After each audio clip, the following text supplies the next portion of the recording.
Hello friends, in previous session we have studied the concept of divisibility of integers, prime integer, composite integers, and we have also studied that instead of real number, any non-zero real number divides other or any real number, which is true for set of rational number, complex numbers also.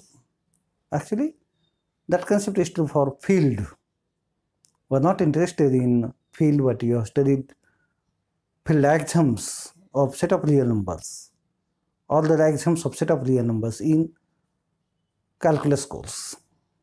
Okay, so whatever algebraic properties of fields, if that properties are satisfied by some non-empty set with respect to the two operations, then in that we cannot talk about the prime or composite number concept. Okay, so now what divisibility concept is not there. Divisibility defined via multiplication. So instead of real number divisibility, I can write 2 is equal to 2 by 3 into 3. 2 equal to root 3 by 2 upon root 3 into root 3. Means I can express any real number as multiple of any real number. Means division is expressed in terms of multiplication, and that's why division has no meaning in field. Now we'll study properties of divisibility. So we'll take the first theorem that let a comma b comma c belongs to z be such that a divides b, b divides c, then a divides c. I am assuming that a divides b means a must be non-zero, b divides c means b must be non-zero. Okay, so proof. So here a comma b comma c belongs to z are such that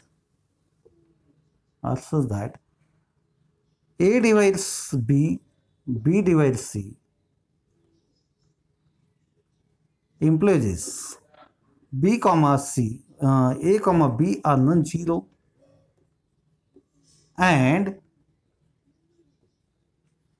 b equal to a times k1, c equal to b times k2 for some k1 k2 belongs to, for some k1 k2 belongs to z.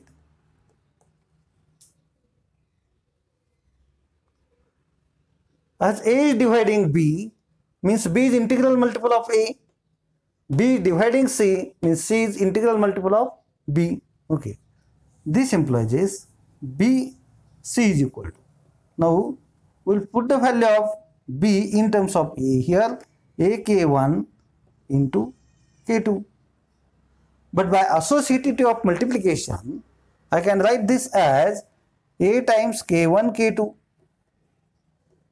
which is equal to a into k dash, where k dash is equal to k1 k2 belongs to z.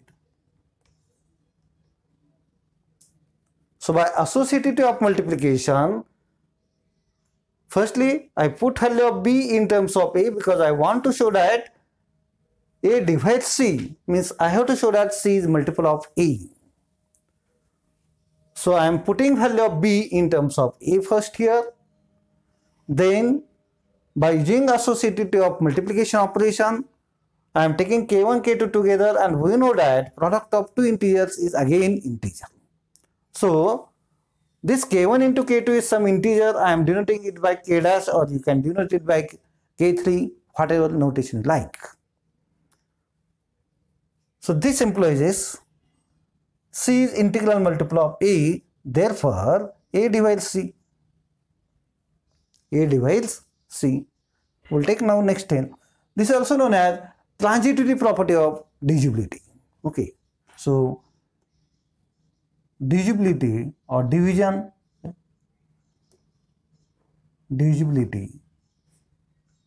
is transitive relation on Z. We have studied concept of equivalence relation. A relation which is reflexive, symmetric and transitive is known as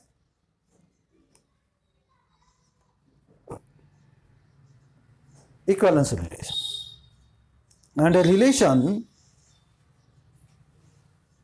is said to be, R is said to be transitive on X if A related to B, B related to C implies A must be related to C.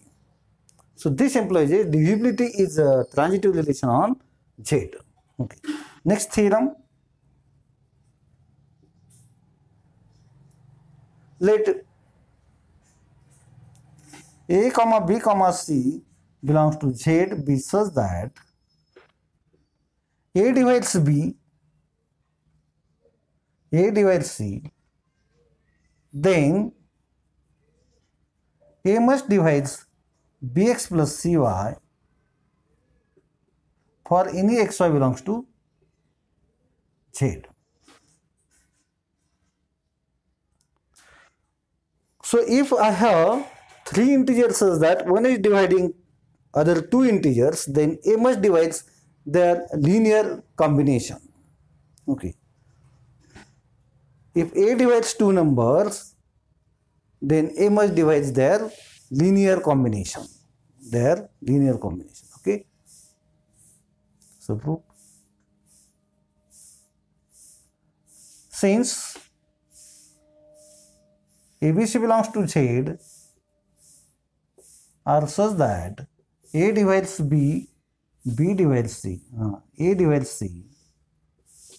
Therefore, your A must be non-zero and B equal to AK1, C is equal to AK2 for some K1, K2 belongs to Z. K1, K2 belongs to Z. Now for XY belongs